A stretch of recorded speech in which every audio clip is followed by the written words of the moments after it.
Amém. Bom, antes de ler, então, eu vou começar orando. Vamos orar? Senhor nosso Deus, Pai amado que está no céu, louvado seja o teu nome.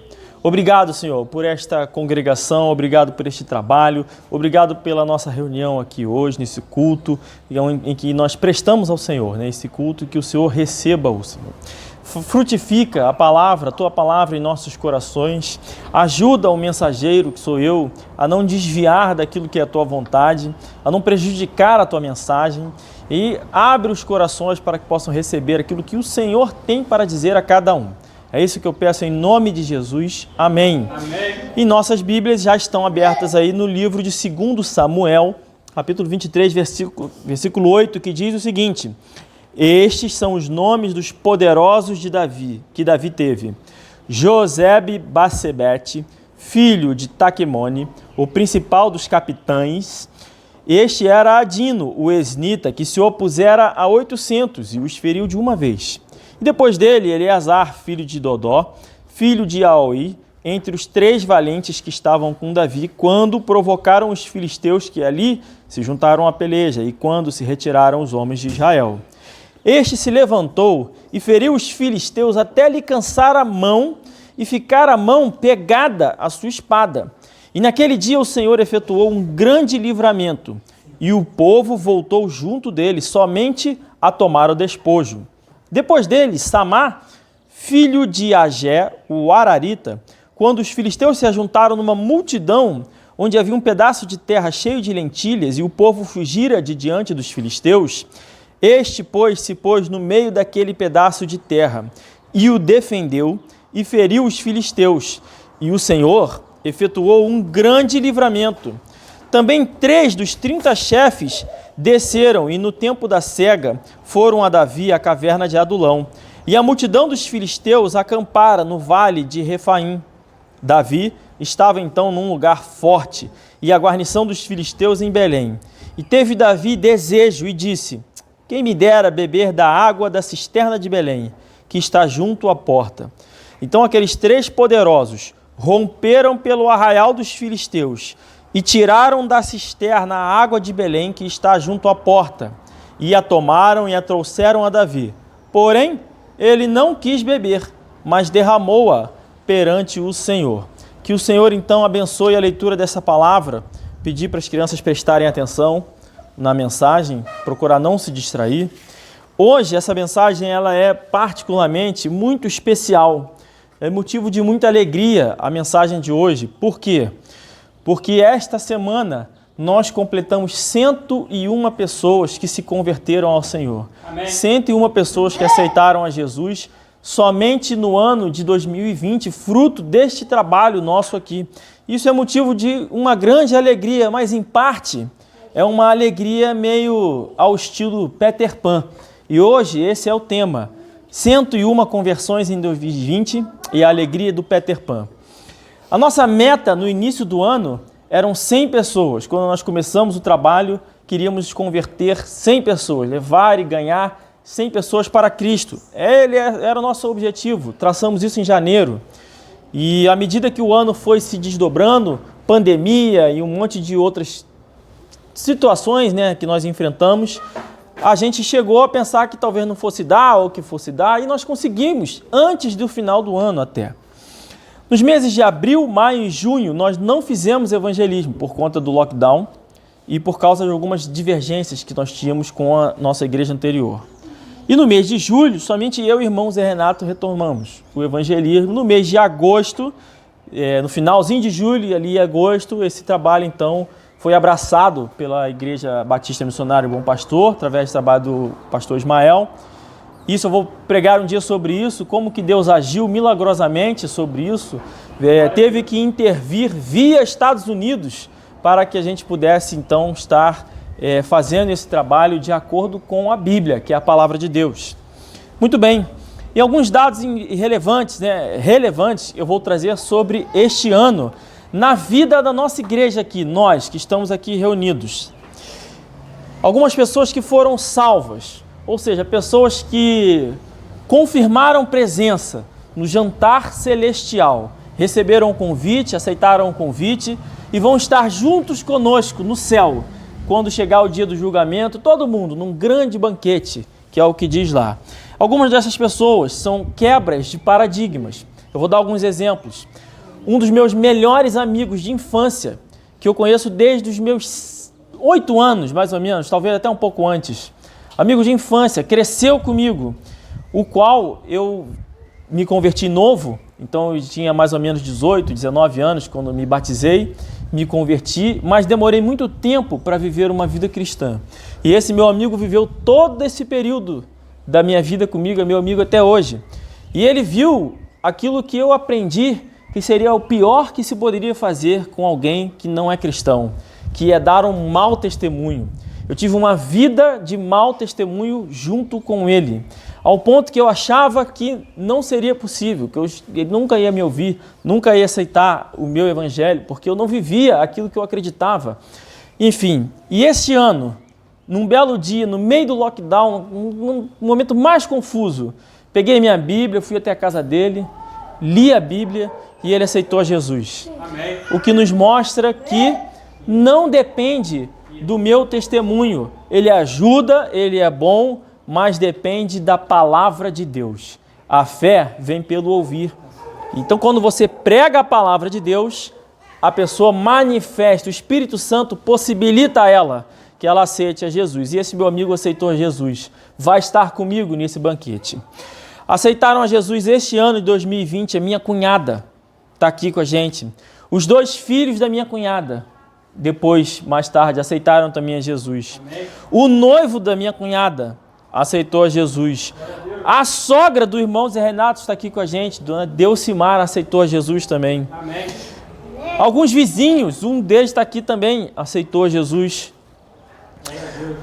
Enfim, e por fim, a 100ª pessoa deste ano foi a minha sogra, que aceitou a Jesus também. Então, Deus está fazendo a obra nessa igreja. Esse é um outro testemunho também, porque quando a minha sogra aceitou Jesus, era algo que parecia impossível para as pessoas. Por quê? Porque há muito tempo atrás, 5 anos atrás, eu estive na casa dela, preguei, ela é católica fervorosa, preguei contra a igreja católica, disse que era a grande prostituta do Apocalipse e ganhei uma inimizade. Uma pessoa aceitou, está aqui entre nós, e ganhei uma inimizade com ela. E todo mundo dizia, nossa, como você pode ter sido? E eu muitas vezes pensei sobre isso, eu falei, caramba, eu não devia ter sido tão duro contra a religião dela, na casa dela. Nunca mais ela vai aceitar, fechei as portas. Mas Deus pode mover o impossível. Amém. E aqui em casa, esta semana, ela aceitou Jesus, orou, se emocionou. Mais uma vez, mostrando que o que faz a pessoa aceitar Jesus é ouvir a palavra de Deus e ela estar com o coração aberto a receber, entender que precisa de salvação. Todos nós somos pecadores. Muito bem. Semana passada eu preguei aqui no culto que nós não contávamos as crianças na nossa contagem numérica. Então esses 101 pessoas não estão incluídas crianças. E eu fui biblicamente corrigido durante essa semana, então agora, a partir de agora, nós vamos passar a contar as crianças também, certo? Porque o nosso guia que vai orientar as decisões que vamos tomar enquanto igreja é a Bíblia. Então, se a Bíblia contava as crianças, Deus mandou ouvir a ele as crianças, nós vamos fazer igual. Deus está fazendo a obra através desse trabalho. Maravilha! E o que esse texto dos heróis de Davi tem a nos ensinar sobre isso, os valentes de Davi? Uma coisa importante sobre esses homens: um derrotou 800, outro mais tantos, outro derrotou tanto, ele pegou a sua espada e ele ficou tanto tempo lutando, que devia estar calor, não sei o que aconteceu, a pele dele se dissolveu e colou na espada, ou a espada tinha alguma coisa que colou na pele, e a espada ficou colada na mão dele, de tanto que ele lutou. E eu imagino que ele deve ter enfrentado uma dor terrível, ficar lutando com aquela espada, uma espada bate na outra espada, e fica aquele negócio, e ainda assim ele venceu. Eram homens valentíssimos, derrotavam, pelo que a gente vê, aos milhares. Depois disso tudo, eles chegaram no acampamento, encontraram o rei Davi, aí Davi falou assim, poxa, eu estou com sede, queria água lá atrás, aquela água lá, que é a melhor água que tem lá, depois do acampamento do inimigo. Todos os inimigos reunidos lá. Aquela água lá é melhor. Ah, é essa que você quer, Davi? Eu vou lá. Reuniu lá os 3 e foram. Pá, detonando todo mundo. Tá, destruiu. Chegou lá, pegou a água. Pegou a água, passou no meio do acampamento dos inimigos. Voltou com a água. Tá aqui, Davi. Melhor água que tem. Jogou fora a água. Não quis beber a água. Não quis beber a água. E isso tem muito a nos ensinar. A primeira coisa que isso tem a nos ensinar é que esses homens eram homens normais. Eles não tinham a força de Sansão, por exemplo. Eles não tinham o coração de Davi. Eles não tinham a fé de Abraão. Eles não tinham a diligência de José. Eram homens normais, como eu e você. Homens comuns. Nós também não temos nada disso. A gente gostaria de ter a força de Sansão, de poder levantar uma porta gigante na cabeça. Eu não consegui mal levantar o portão aqui, tive que pedir ajuda para fazer a obra.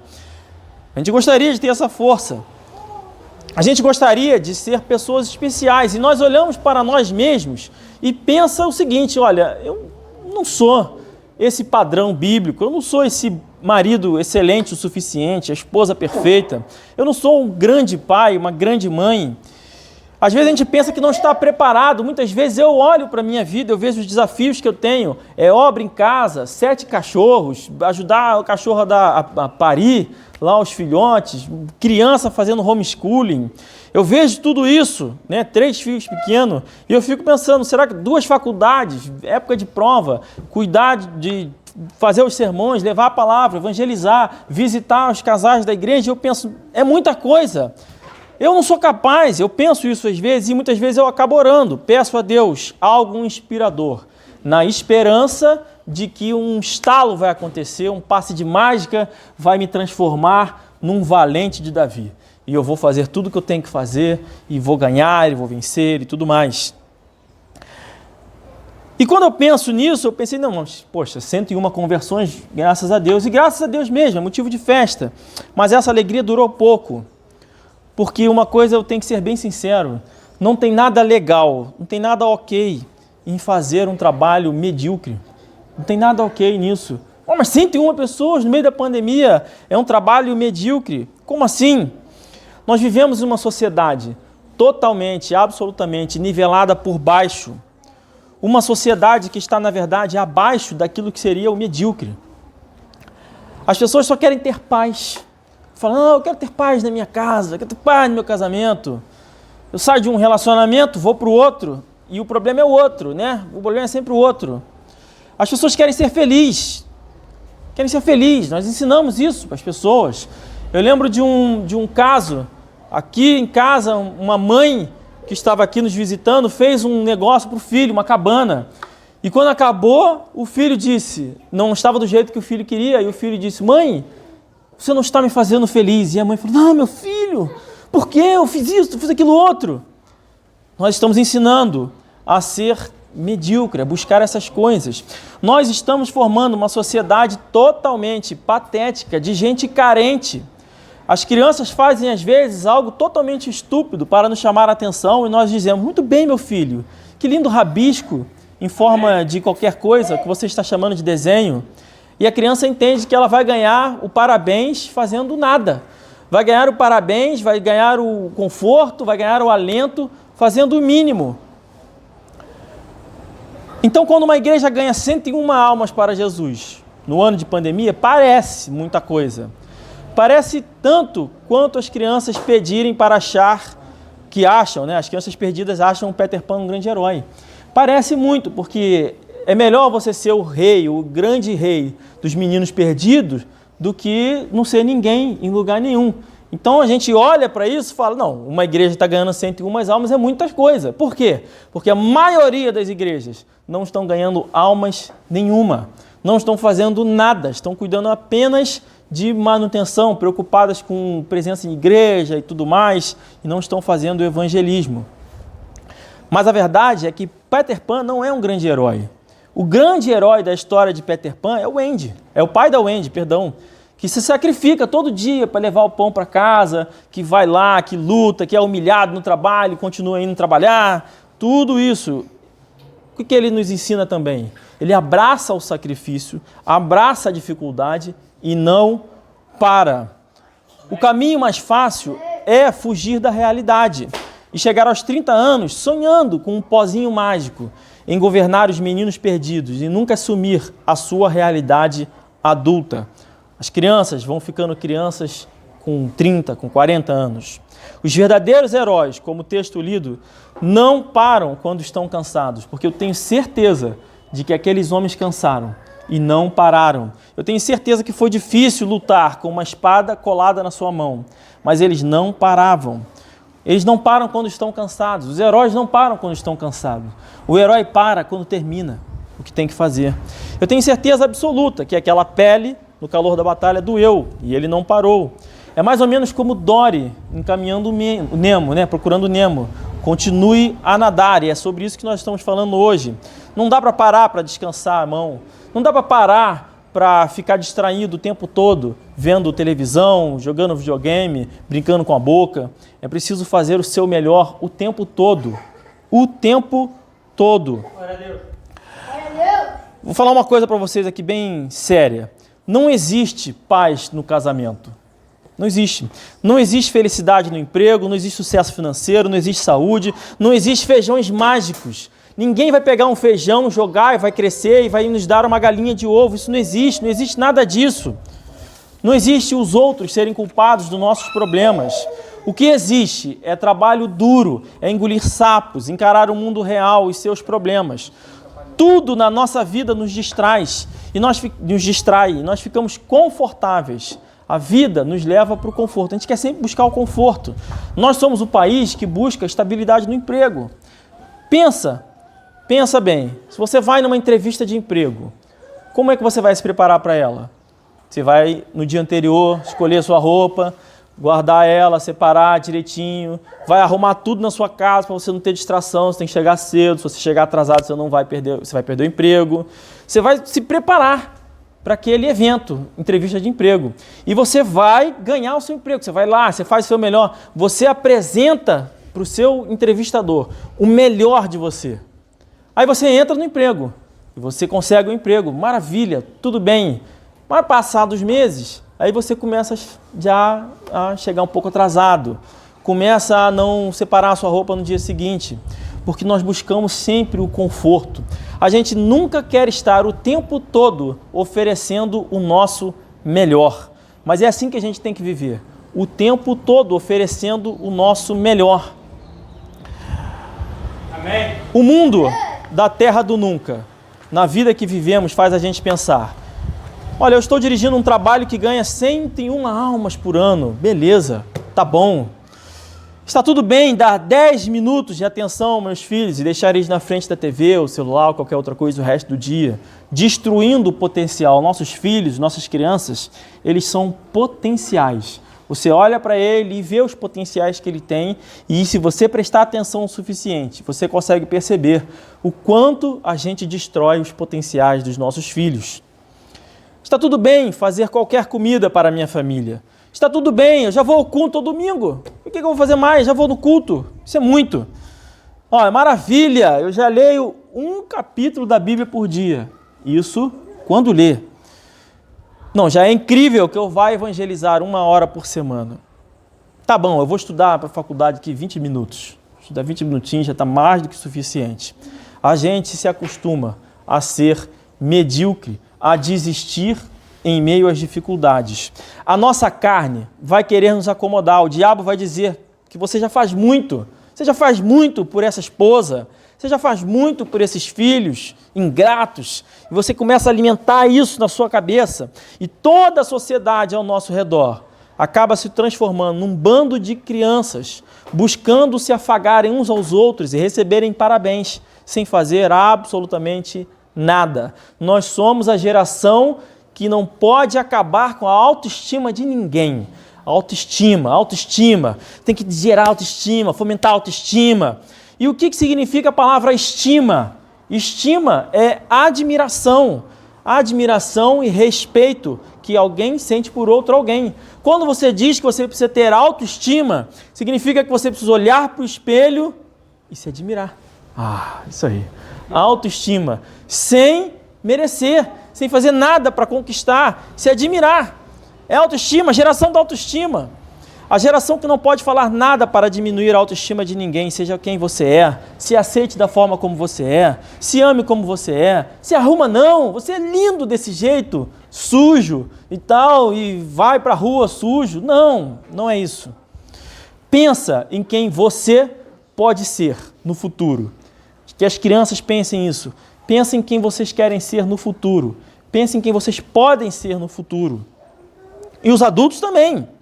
Mas, para você chegar lá, você vai precisar batalhar. Você não atravessa o campo dos filisteus, pega um copo d'água, se você não lutar. Se você não lutar, no primeiro filisteu, você vai morrer. É isso que está acontecendo com a nossa sociedade. Vale a pena sacrificar o nosso futuro, sacrificar o futuro dos nossos filhos, sacrificar aquilo que você poderia ser, somente para fazer o que é mais fácil hoje? Para assistir um filminho a mais, para nunca terminar de ver séries? Vale a pena? Pois eu digo que Davi, em muitos dos exemplos, ele representa a nossa relação. Como rei, ele representa a nossa relação para com Deus. Davi não pediu a água, ele disse, né? Deu uma indireta. Poxa, seria bom aquela água lá. E imediatamente aqueles homens saíram dos seus lugares e foram conquistar aquela água para o Davi. Jesus, por outro lado, disse: ide por todo mundo, vai evangelizar, vai fazer o trabalho. E quanto a ti, cumpre o papel de um evangelista. Está escrito na Bíblia o tempo todo. Vai, leva a mensagem, leva a palavra, prega o evangelho. Todo aquele que ouvir será salvo. E nós, não, muito difícil. Uma vergonha que eu vou passar. Passar uma vergonha, meu pé vai doer, o sol está muito quente. Eu não quero fazer isso não. A gente não vai. E não entende porque não vencemos as nossas batalhas. Mas aqueles valentes de Davi, se estivessem diante de Jesus e ele falasse: olha, vai evangelizar, o que vocês acham que eles iam fazer? Eles iam evangelizar. Com certeza. O Estevão, quando esteve diante do julgamento, ele não falou: eu posso me livrar daqui, eu vou ganhar mais almas depois, se eu ficar aqui e dar uma de João sem braço e tal, depois. Não, ele fez 100% daquilo que ele devia naquele momento, e é assim que a gente tem que viver, mesmo que para isso possa nos custar a nossa própria vida. Chegou a hora de entrar na batalha de verdade. Qual é a sua batalha? Cada um tem sua batalha. Todos nós temos a nossa batalha enquanto cristão, temos que levar a palavra de Deus. Enquanto igreja, temos que nutrir, nos ajudar uns aos outros mutuamente, viver em comunhão. E temos as nossas batalhas pessoais, a nossa vida pessoal. Qual é a sua batalha? São seus filhos? É o seu casamento? São seus estudos? É o seu trabalho? Chegou a hora de entrar na batalha de verdade. De verdade. Entra na batalha quando você estiver cansado, não aguentar mais. Fala assim: olha, eu não aguento mais. Continua. E quando você estiver com as mãos doendo de tanto escrever, chega, você continua. E quando você estiver chorando, falando: não aguento mais isso, você continua. E quando você estiver dormindo, não consigo mais ler a Bíblia, você fica em pé, abre a Bíblia e continua. Acorda mais cedo, vai dormir mais tarde, faz o que precisa fazer agora, porque depois pode ser tarde demais. Quando você não aguentar mais olhar para o seu marido, continua. Quando não aguentar ficar morrendo de raiva pelo seu filho perdido, meu filho está perdido, está no mundo das drogas, está naquilo outro, você continua lutando pelo seu filho, continua lutando pelo seu pai. Esta é a sua luta e você precisa continuar. Quanto a nós, glória a Deus pelas vitórias conquistadas até aqui. Amém, uma alegria. 101 festas no céu, fora as crianças. Mas ano que vem, eu espero que nós trabalhemos para ganhar no mínimo o dobro. Nossa igreja está crescendo, nossa maturidade está crescendo, e eu não espero nada mais. Agora temos 2 duplas que já estão fazendo, nada menos do que 200 pessoas para o ano de 2021. Aí eu pergunto para vocês: amém? Amém. Vamos ganhar as 200 pessoas? Amém. Amém. Que Deus nos ajude a sair do mínimo, o mínimo. Eu vou dar um exemplo para vocês agora para encerrar. Eu tenho entendido que a gente precisa abraçar, encarar os nossos sacrifícios, as nossas dificuldades de frente e lutar e vencer. Porque uma vez que a gente ultrapassa essa barreira, a gente pode descansar. Como esses homens passaram o campo dos filisteus, pegaram a água, mas eles não ficaram lutando lá junto com Davi. Uma hora isso passa. E eu tenho alguns traumas na minha vida, especialmente na questão física, porque eu corro torto. E eu tenho vergonha de correr torto, tenho vergonha de jogar futebol na frente de todo mundo. E vivi com isso, porque eu tenho uma perna maior que a outra. E eu decidi que ia correr. Eu já corri algumas vezes assim, em esteira, escondido, sem ninguém ver. Primeiro a chegar na academia, fazendo esteira lá e tal. Fico ali, igual o cadeirudo correndo e tal, não tem ninguém vendo, beleza. Mas eu falei, não, eu preciso abraçar a dificuldade, porque isso vai construir uma mentalidade capaz de me fazer abraçar o Espírito Santo, porque o Espírito Santo me dá força para continuar. O que eu preciso fazer? Alimentar o Espírito Santo, isso em todas as áreas da minha vida. Então eu decidi correr na rua. Eu vou correr na rua. 50 metros eu já estava cansado. Eu corri bonitinho, né? 50 metros já estava cansado e comecei a já ofegar. E eu disse, tá bom, já venci, tal. Falei, não, vou continuar. E fui continuando. E estou correndo. E daqui a pouco eu estou já ofegando, suando, parecia que estou tomando banho. E estou todo torto, todo mundo olhando para mim, literalmente correndo. Já estou correndo já como um cadeirudo mesmo. E quando eu chego no final, cheguei no final da rua. Primeira vez na vida que eu cheguei no final da rua. E eu vou dizer uma coisa para vocês. Às vezes, a gente faz o sacrifício. Passa vergonha, humilhação, tudo que tem que passar para aquele segundo, aquele momento. Porque quando eu cheguei no final da esquina, foi uma das melhores sensações que eu tive. Amém. Eu falei, não acredito que eu consegui. Caramba, todo mundo me olhando, eu consegui, eu fiquei empolgado, feliz. E é isso que eu quero para todos nós. Que nós tenhamos a disposição de fazer a obra de um evangelista, de levar a palavra e de enfrentar as nossas batalhas. Amém? Amém. Deus abençoe então esse culto, pedir para encerrar, para a gente orar. Eu vou pedir hoje. Amém. Vamos começar hoje, livro de 2 Samuel, capítulo 23. Nós vamos ler o versículo 8 em diante. Diz assim a palavra do Senhor. Estes são os nomes dos poderosos que Davi teve. Josebe-Basebete, filho de Taquemone, o principal dos capitões. Este era Adino, o esnita, que se opusera a 800 e os feriu de uma vez. E depois dele, Eleazar, filho de Dodó, filho de Aoi, entre os 3 valentes que estavam com Davi, quando provocaram os filhos